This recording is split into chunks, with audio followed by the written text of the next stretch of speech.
Hello everyone. Today I am going to teach you a very interesting and a very important concept, that is internal trade. Please pay complete attention while watching my video. So student, trade के बारे में आप already पढ़ चुके हैं. Trade is all about buying and selling of goods and services with the objective of earning profit. So student, nowadays number of goods and services are produced each and every day, and these goods and services are made available throughout the world. Means these goods and services are exchanged between different buyers and sellers across the world. So student, if we classify these buyers and sellers on the basis of the geographical location, अगर हम geographical location के basis पे इन buyers और sellers को classify करें, then the trade can be classified into two categories: home trade and foreign trade. So student, if trade take place within the same country, it will be known as home trade or internal trade, and if trade take place between two or more countries, then it will be termed as foreign trade or external trade. So students, in this particular video I will teach you about internal trade, and in my further video you will get to know about external trade. So student, internal trade is buying and selling of goods and services within the boundaries of a nation are called as internal trade. So student, internal trade is all about buying and selling of goods and services within the geographical boundaries of a country. जब आपके goods और services जो हैं वो exchange किए जाते हैं with in the geographical boundaries of a country, एक कंट्री की जोग्राफिकल बाउंड्रीज के अंदर ही अगर आपके गुड्स और सर्विसेज एक्सचेंज हो रहे हों, तो उसे हम क्या बोलेंगे? उसे हम बोलेंगे इंटरनल ट्रेड. फॉर एग्जाम्पल, अगर आपका ट्रेड जो है वो बेंगलोर और चेन्नई के बीच में हो रहा है, तो हम उसे क्या बोलेंगे? Internal trade. अगर आपका जो ट्रेडिंग है वो दुबई और इंडिया के बीच में हो रहा हो, देन आप उसे डेफिनेटली इंटरनल ट्रेड नहीं बोलेंगे, आप उसे क्या बोलेंगे? Foreign trade. Okay. So student, internal trade is all about exchanging of goods and services within the geographical boundaries of one country, and in this particular internal trade both the buyers and sellers belong to the same territorial boundaries. आपके जो buyers और sellers हैं वो भी एक territorial boundaries के अंदर के ही होने चाहिए. Means internal trade take place between buyers and sellers in the same locality, village, town or city or in different states, but definitely within the same country. Student, आपके जो बायर्स और sellers हैं इंटरनल ट्रेड में वो भी same territorial boundaries के ही होने चाहिए. मीन्स आपके बायर्स और सेलर जो हैं वो सेम लोकेलिटी के भी हो सकते हैं, मे बी डिफरेंट लोकेलिटी के भी हो सकते हैं, सेम विलेज के हो सकते हैं, या तो वो सेम टाउन के हो सकते हैं, या डिफरेंट टाउन्स या विलेज के हो सकते हैं, सेम सिटीज़ के भी हो सकते हैं, डिफरेंट सिटीज़ के भी हो सकते हैं, मे बी वो डिफरेंट स्टेट्स के भी हों. जैसे कि मैंने आपको बताया, बैंगलोर और Chennai, they both are same, sorry, they both are different states, but definitely they belong to same country, that is India. So आपका इंटरनल ट्रेड में आपके बायर्स और सेलर्स जो हैं वो भी सेम कंट्री के ही होने चाहिए. Students, internal trade is also called as domestic trade and home trade.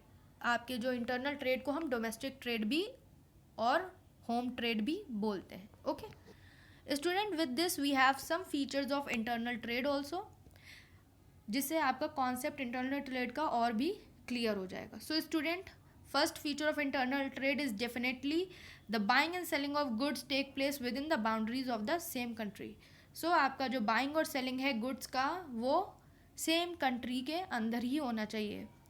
For example, आपका जो ट्रेडिंग है वो बेंगलोर चेन्नई के बीच में हो सकता है, दिल्ली मुंबई के बीच में हो सकता है, डिफरेंट सिटीज़ के बीच में हो सकता है, लखनऊ बरेली के बीच में हो सकता है, सेम विलेजेस में हो सकता है, डिफरेंट विलेजेस में होता है, but definitely it should be with in the boundaries of the same country. Okay. Another feature of internal trade is goods can be delivered using locally available modes of transport. So students, in this form of trade goods are carried on from one place to another place through railways and roadways. So student, यहाँ पे आपके internal trade में जो भी goods का carried होता है एक प्लेस से दूसरी प्लेस तक, आपका जो भी ट्रांसपोर्टेशन होता है वो locally available mode of transport का ही यूज़ किया जाता है इंटरनल ट्रेड में. Okay. Another feature of internal trade is payment for goods and services is made in the currency of home country. Students, in this particular form of trade, that is internal trade, payment is made or received in local currency. आपकी जो country की local currency है उसी में ही आप payment करते हो या पेमेंट एक्सेप्ट करते हो. फॉर एग्जाम्पल, इंडिया में आपके रुपी करेंसी यूज़ होती है, तो आप अगर कोई भी पेमेंट करते हो या कोई भी पेमेंट एक्सेप्ट करते हो किसी बायर से, तो वो आप अपने होम कंट्री की जो लोकल करेंसी है रुपी, उसी में ही एक्सेप्ट करते हो या उसी में ही पेमेंट आप देते हो लोगों को. Okay.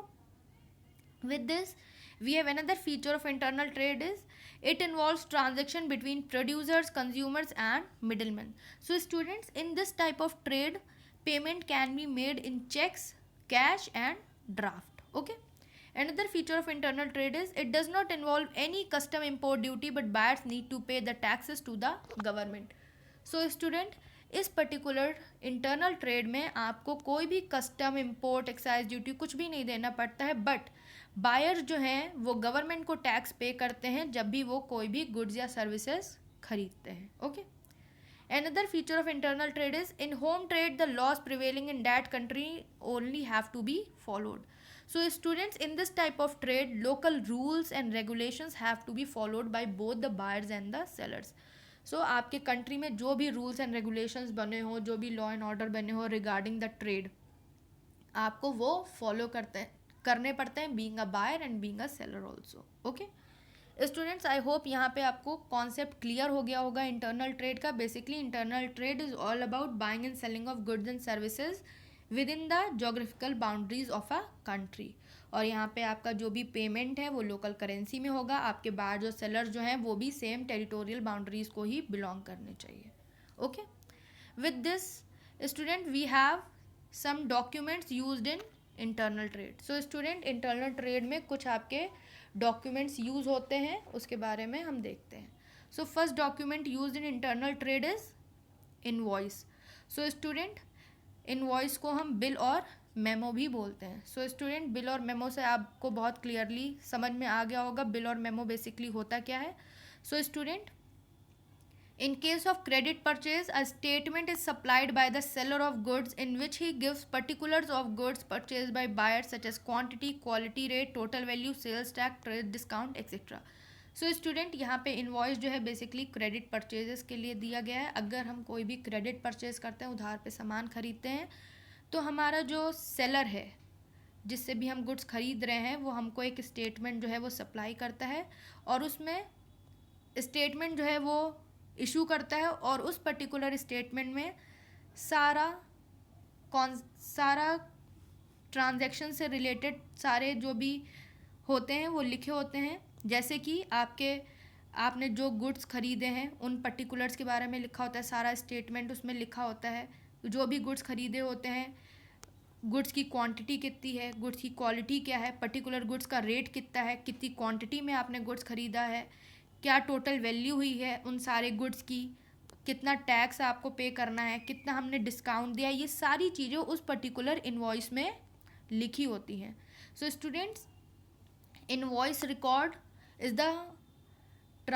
the credit transaction related to sale or purchase. This is prepared when a firm purchases or sells goods on credit. तो बेसिकली ये इनवॉइस जो है वो तब प्रिपेयर किया जाता है जब फर्म खरीदता है और बेचता है गुड्स को क्रेडिट पे. Eight the time when goods are sold by a business enterprise on credit, this sales invoice is prepared in which all the details of credit sales, means the quantity, the rate and the total amount of the goods are mentioned.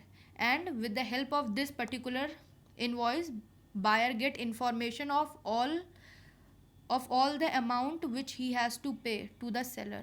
Okay, so I hope student आपको clear हो गया हो invoice क्या है. With this we have another document used in internal trade, that is performa invoice. So student, the statement containing the details of goods consigned from consignor to consignee is known as performa invoice. So students, basically this performa invoice is a document that a consignor provides to consignee. यहाँ पे जो है consignor जो है consignee को एक document देता है, और उस पर्टिकुलर डॉक्यूमेंट में सारी डिटेल्स लिखी होती है, जैसे कि क्वालिटी क्या है गुड्स की, क्वांटिटी क्या है गुड्स की, प्राइस क्या है उनका, एक्सपेंसेस इनकर्ड जो भी हुआ है गुड्स को कंसाइन करने में, ये सारी चीज़ें उस पर्टिकुलर स्टेटमेंट में लिखी होती हैं। और ये स्टेटमेंट जो है ये कंसाइनर जो है वो इशू करता है कंसाइनी को। Basically student, consignee is an agent of consigner who is supposed to sell goods on behalf of the consigner। यहाँ पे कंसाइनी वो पर्सन है, वो एजेंट है जो कि कंसाइनर के बिहाफ पे गुड्स जो है वो सेल करता है।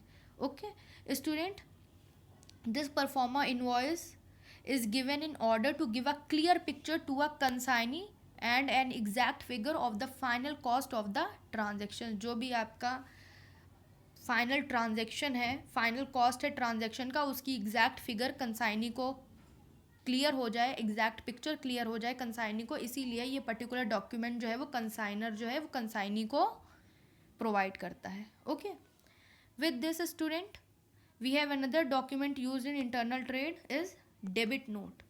So student, it refers to a letter or note which is sent by the buyer to the seller। So student, ये एक particular debit note जो है वो कौन देता है, buyer जो है वो seller को देता है, stating that his means seller's account has been debited by the amount mentioned in note on account of goods written or written herewith। So students, basically debit note जो है वो बायर सेलर को देता है और इसमें ये सारी चीज़ें लिखी होती हैं कि जो भी गुड्स हमने क्रेडिट पे आपसे ख़रीदे हैं वो हमें आपको रिटर्न करने हैं।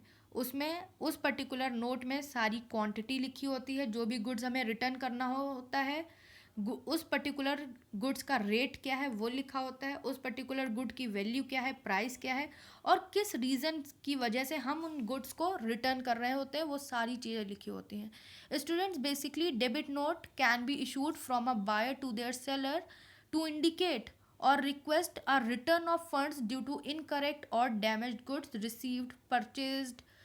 मीन्स आपको जो भी गुड्स रिटर्न हुए हैं, आपको जो भी गुड्स आपने ख़रीदे हैं वो डैमेज हैं, या आपने जो भी गुड्स ख़रीदे हैं उनको आपको कैंसिल करना है, या बाकी और कोई भी रीज़न हो सकते हैं, इस पर्टिकुलर डेबिट नोट में आप वो सारी चीज़ें लिखते हैं और सेलर को ये रिक्वेस्ट करते हैं कि आप जो है फ़ंड को रिटर्न कर दीजिए।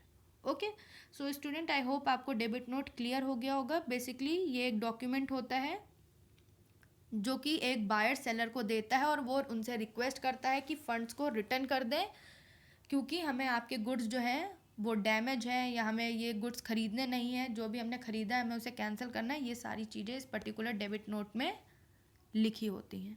Okay, with this we have another document use in internal trade is credit note. So student, credit note जो है वो डेबिट नोट का अपोजिट होता है। यहाँ पे ये लेटर जो है आपको बायर ने सेलर को दिया था, यहाँ पे आपका जो क्रेडिट नोट में आपका ये नोट सेलर जो है वो बायर को देता है। It refers to a letter और note which is sent by the seller to the buyer. यहाँ पे आपका बायर ने सेलर को दिया था, यहाँ पे सेलर जो है वो बायर को क्रेडिट नोट देता है, stating that his account has been credited by the mentioned amount of account of acceptance of his claim about the goods returned by him।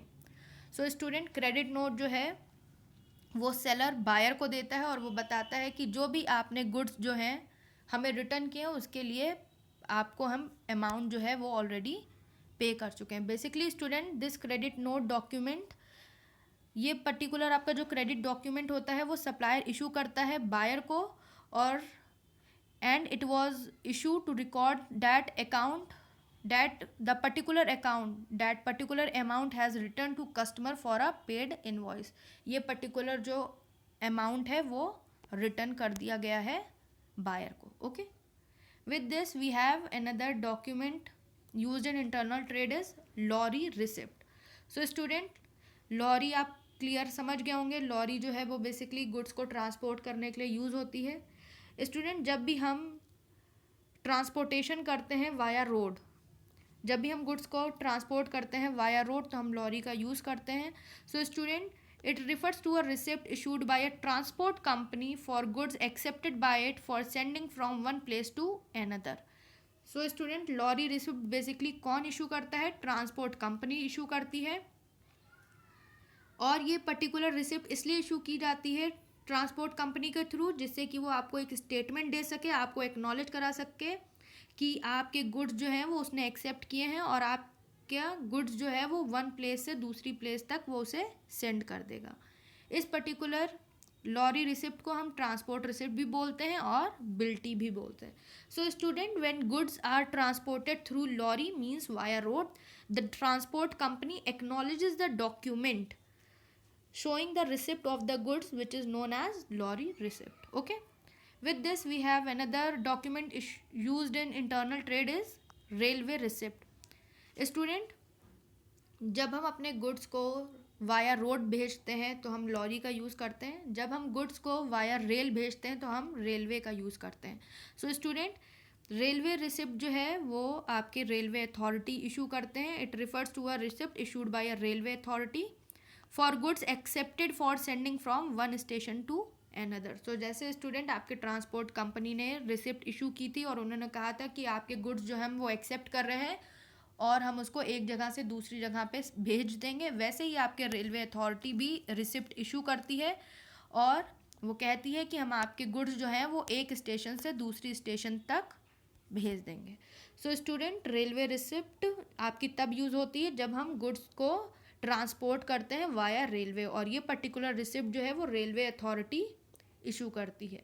Okay, so student, यहाँ पे हमारे internal trade के documents ख़त्म होते हैं और now I am going to teach you terms of trade which are used in internal trade.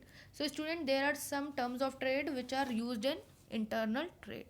So first terms of trade which are used in internal trade is cash on delivery. इसके बारे में सबने सुना होगा। Basically हम लोग online shopping करते हैं तो वहाँ पे डिफरेंट ऑप्शंस लिख के आते हैं, cash on delivery, internet banking and credit card, debit card, तो ये सारी चीज़ें लिख के आती हैं। तो सबको कैश ऑन डिलीवरी का मतलब बहुत अच्छे से पता होगा। It refers to a type of transaction in which payment of goods and services is made at the time of delivery. तो जब आपके गुड्स की डिलीवरी होती है तो आप गुड्स के पेमेंट करते हैं। ओके, जैसे ही आपकी डिलीवरी होती है आप तुरंत गुड्स और सर्विसेज के लिए पे करते हैं। Okay, moreover student, if the purchaser doesn't make payment when the goods are delivered, then goods will be returned to seller. तो ये आप सबको पता होगा कि अगर गुड्स जो हैं आपने मंगवाए हैं और आप उसका payment eight the time of delivery नहीं करते हैं तो वो गुड्स जो हैं वो सेलर को वापस चले जाते हैं।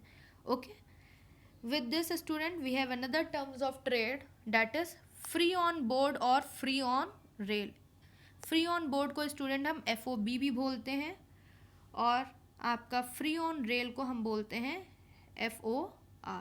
So student, it refers to a contract between the seller and buyer in which all the expenses up to point of delivery to a carrier, it may be ship, rail और lorry etcetera, are borne by the seller. So student, free on board या free on rail जो है वो एक contract होता है seller और buyer के बीच में, और ये पर्टिकुलर कॉन्ट्रैक्ट जो है इसमें ये लिखा होता है कि पॉइंट ऑफ डिलीवरी से लेकर के कैरियर तक का जो भी चार्जेस हैं वो कौन बॉर्न करेगा, वो आपका सेलर बॉर्न करेगा। ओके, सो स्टूडेंट, यहाँ पे आपका जो भी ट्रांसपोर्टेशन से रिलेटेड जो भी चार्जेस होते हैं, चाहे वो इंश्योरेंस के चार्जेस हों, चाहे वो ट्रांसपोर्टेशन के चार्जेस हों, चाहे वो किसी भी चीज़ के चार्जेस हों, आपके पॉइंट ऑफ डिलीवरी से लेकर के आपके वो सारे चार्जेस जो हैं वो सेलर बॉर्न करता है। सो स्टूडेंट, अगर आपका गुड्स जो है वो पर्टिकुलर शिप से जा रहा है तो उसको हम फ्री ऑन बोर्ड बोलेंगे। अगर आपका जो पर्टिकुलर गुड्स जो है वो ट्रांसपोर्ट हो रहा है रेलवेज से तो उसको हम फ्री ऑन रेल बोलेंगे। Okay, with this we have another terms of trade that is cost insurance freight, जिसको हम CIF बोलते हैं। Okay, so students, it is the price of goods which is include not only the cost of good but also the insurance and freight charges payable on goods up to the destination port.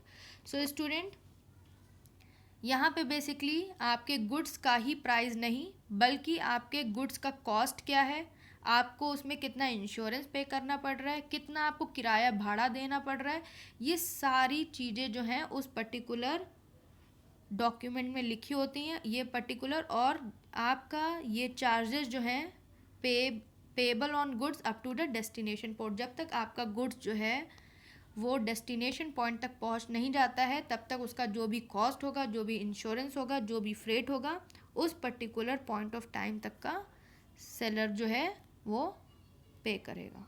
Okay, so student, this is also on the basis of any export contract in which exporter or the seller is responsible for the cost of shipping the goods to the port of destination and also for insurance cost up to this point. So student, जो भी आपका cost होगा, insurance होगा, freight होगा, इसका जो भी charges होगा वो सेलर जो है वो पे करेगा. Okay, with this, last but not the least term of trade used in internal trade is E&OE, means errors and omissions accepted. Okay, so it refers to that term which is used in trade document to say that mistake and things that have been forgotten should be taken into account. So student, ये basically ये particular term of trade जो है वो इसलिए use होता है trade documents में कि अगर कोई मिस्टेक हो गई हो या कोई चीज़ ऐसी हो जो आप भूल गए हो उस पर्टिकुलर डॉक्यूमेंट में लिखना, तो वो आप लिख सकते हैं. Okay, this term is used in an attempt to reduce legal liability for incorrect or incomplete information supplied in a document such as price list, invoice, cash memo, quotation, etc. So basically student, ये term इसलिए use किया जाता है जिससे कि कोई भी legal liability ना आपको फेस करनी पड़े इनकरेक्ट और इनकम्प्लीट इन्फॉर्मेशन के लिए. सो बेसिकली स्टूडेंट, ये E&OE जो है वो एब्रीविएशन है एरर्स एंड ओमिशंस एक्सेप्टेड का. जनरली ये लेटर जो है वो प्रिंट किए जाते हैं इनवॉइस फॉर्म के बॉटम में. अगर आपने कोई भी एरर कर दिया है तो सेंडर जो है इससे सेफगार्ड कर सके अपने आप को, इसलिए वो पर्टिकुलर ये टर्म्स ऑफ ट्रेड लिखता है जिससे कि वो कोई भी लीगल लाइबिलिटी से बच सके. ओके, सो स्टूडेंट, आई होप यहाँ पे आपको कॉन्सेप्ट जो है इंटरनल ट्रेड का क्लियर हो गया होगा. सो students, please go through your book, read it from there, and if you still have any query, any doubt regarding any of this thing जो भी हमने आपको इसमें पढ़ाई है, चाहे वो इंटरनल ट्रेड के फीचर्स हों, इंटरनल ट्रेड का कॉन्सेप्ट हो, इंटरनल ट्रेड से रिलेटेड जो भी डॉक्यूमेंट्स हो, या वो इंटरनल ट्रेड के टर्म्स ऑफ ट्रेड हो, सो अगर आपको इनमें से किसी भी चीज़ में क्वेरी हो, कोई भी डाउट हो, so please ask it to me. Moreover, student, if you find my video helpful, please like my video, share it with your friends and subscribe to my channel. Okay, thank you.